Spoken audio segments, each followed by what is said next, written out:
Maging updated sa mga kaganapan tungkol sa ekstensyon at agrikultura. Agribalitaan. Alamin ang iba't ibang programa at serbisyong ekstensyon. Agrisalitaan. At tunghayan ang mga kaaba-abang na kaganapang pang-agrikultura. Agri-abangan. Dito lang yan sa inyong provider of extension advice and services in agriculture. This is Ating Kaugnay Podcast. Narito na ang inyong provider of extension advice and services in agriculture. This is Ating Kaugnay, Ating Kaugnay, Ating Kaugnay Podcast. Bilang paggunita sa kapistahan ng mahal na Birhen ng Peña Francia, ang nagsisilbing tanggulan at sandigan ng mga Bicolano, ang ATI Bicol ay nagsagawa ng isang espesyal na yugto sa ating mahal na ina. Isang masaganang ani, Luzon, Visayas at Mindanao. Isang masaganang ani, Bicolandia. Libo-libong deboto ang nakikiisa sa pagdiriwang mula sa iba't ibang panig ng mundo. Sa loob ng 2 taon, dahil na din sa banta ng COVID-19, ipinagpaliban ang pagsasagawa ng mga malalaking programa na nagdudulot ng dagsaan ng mga tao. Muli na naman nating matutunghayan ang makulay na selebrasyon ng Inang Peña Francia. Kaya naman, samahan nyo kaming tuklasin ang paglalakbay sa kasaysayan ng ating mahal na Inang Peña Francia.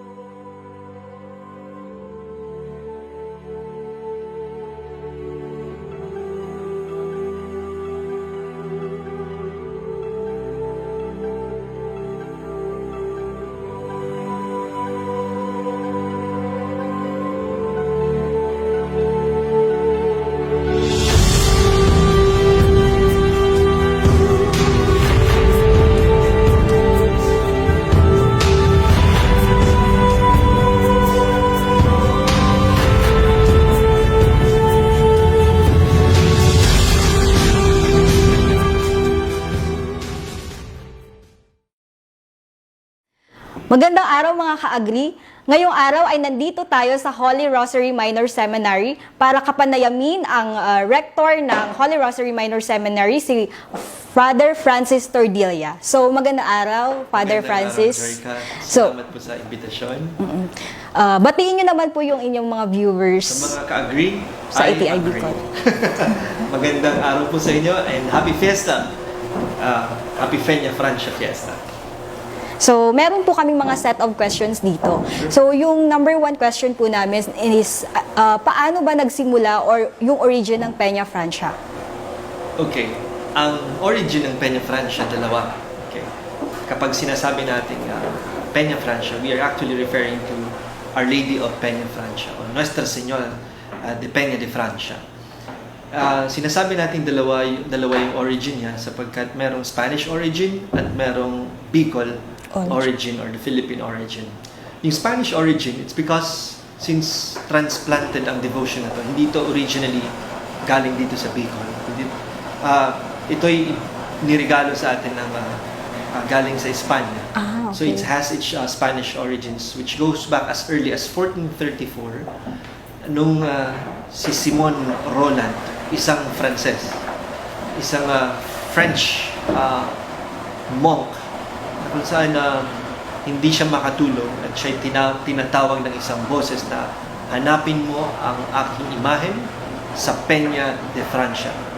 So, hindi siya mapakali, kaya nga yung naging nickname niya later on, ang tawag sa kanya Simon Vela.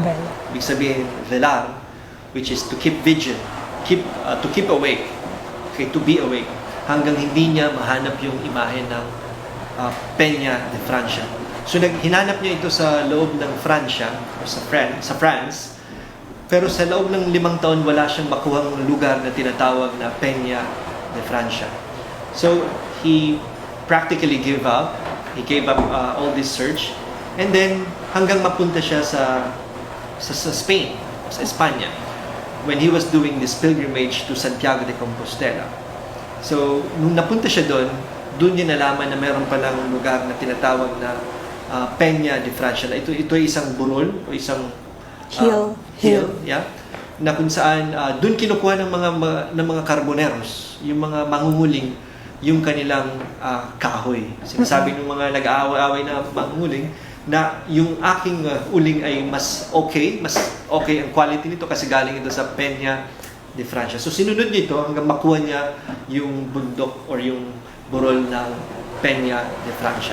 Tinatawag siyang Peña de Francia because ang Peña is rock and then Francia is of course France. All because yung mga French na tumatakas sila sa Moorish persecutions. So, yung mga images nila, dala-dala nila lahat ng belongings nila. Ito'y ibinabaw nila sa lupa. So, yung palang pinapahanap kay Simon Roland or kay Simon Vela later on, ay yung imahe na nakabaon doon. And then, napakaganda ng kwento nun. Yung lahat ng kasama niya, may mga kapansanan. Lahat sila ay nahil ng kanilang mga kapansanan. And so, dun nagsimula ang Peña de Francia, Nuestra Señora de Peña Francia, starting with an image na nakuha sa ilalim ng lupa ni Simon Vela. Na yung, paano nakarating sa Pilipinas? This is 1434. Kung paano nakarating sa Pilipinas, merong isang taga San Martin de Castañar, same province, which is Salamanca, Spain. Merong mag-asawa na napunta sa Cavite. At itong mag-asawang ito nagkaroon ng anak na ang pangalan ay si Miguel Robles de Covarrubias. Itong si Miguel Robles de Covarrubias pumasok sa seminaryo, lalong-lalo na sa Colegio de Santo Tomas, at doon nag-aral siya sa pagpare. So, he was a very sickly lad, sakitin. Kaya every time magkakasakit siya, natutunan niya sa kanyang mga magulang na parang nilalapat nila yung picture ng Our Lady of Peña de Francia kung saan mang parte ng kanyang katawan yung sumasakit or yung may sakit.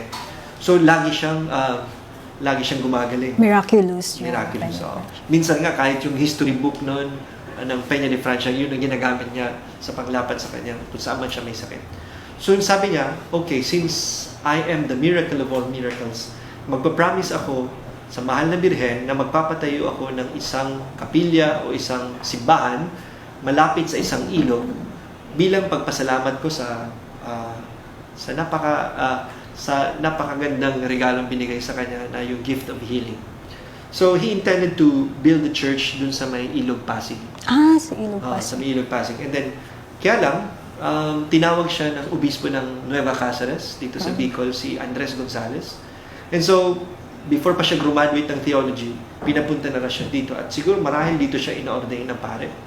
Binigyan siya ng assignment. Sabi niya, okay, since wala na akong kawala dito sa bagong ministry ko, might as well transfer also my promise o my vow dito sa Naga. So sabi niya, I promise, dito ko na papagawa yung simbahan malapit sa isang ilog. So, supposed to be po pala, sa Ilog Pasig po pala Ilog yun? Pasig. Okay. Kaya nga, kung pupunta ka ng Paco, Maynila, merong isang parokya doon na Our Lady of Peña Francia. So, yun ang sinasabing unang ginamit niyang larawan, yung napakalaking image. Makikita niyo yung replica, meron din sa old shrine ng Peña de Francia. And then, yun ang ginawa niya. Tama-tama dito sa Naga, merong mga humingi ng kapilya sa kanya. Ito yung mga remontados o mga Cimarrones na ayaw magpasakop sa Espanya, sa Spanish forces. So, namundok sila. Humingi sila ng kapilya. Sabi niya, ito na siguro yung tamang panahon para ako'y magpagawa ng kapilya. So, gumawa siya ng kapilya, siguro mga 2 kilometers away from the city center, which is papuntang San Felipe.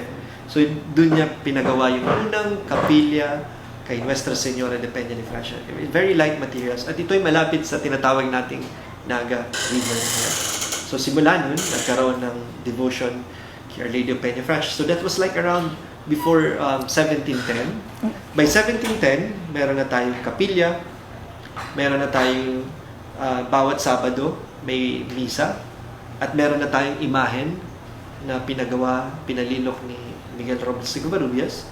Ginagaya niya yung picture na dala-dala niya na galing sa kanyang mga magulang sa Cavite. So, dun.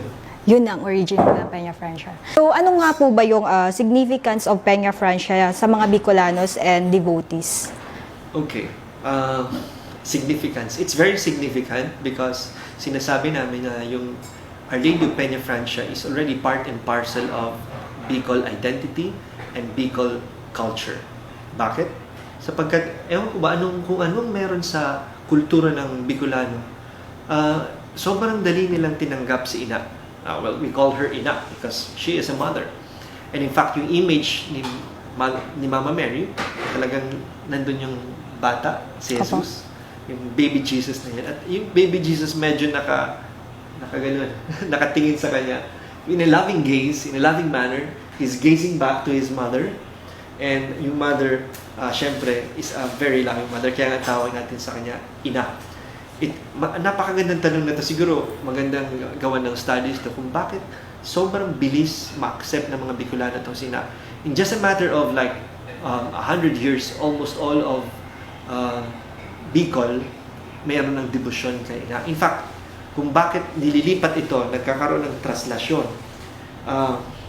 Even during the time of Bishop Francisco Gainza, around 1864, nililipat na nila yung imahen tuwing magpipiesta to o tuwing mag-start yung novena sapagkat hindi na nila ma-accommodate dun sa lumang santuario ng Birhen dun sa Pransya. Nililipat nila sa cathedral. Kaya nga dito nagsimula yung translasyon. It was a very practical solution dun sa fact na ang dami ng pilgrims na naghahanap kay ina. So,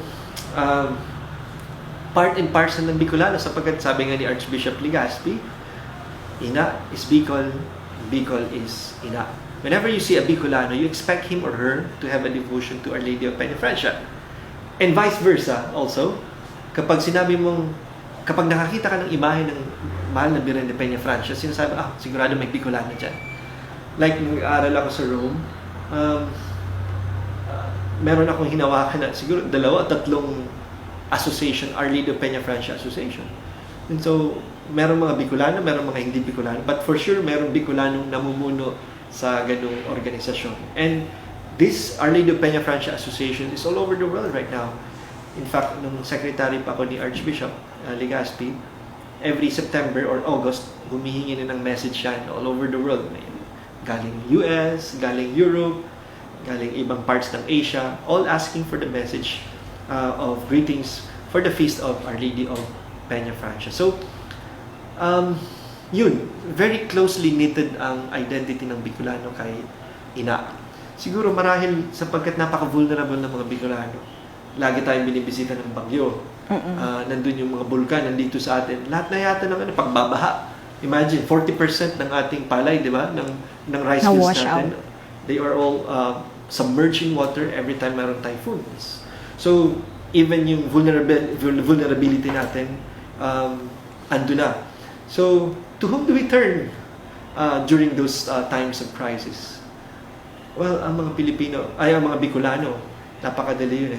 It's a no-brainer. We turn to ina. Because in ina, we find comfort, we find healing, we find refuge. And we feel we become closer to Jesus through Mary.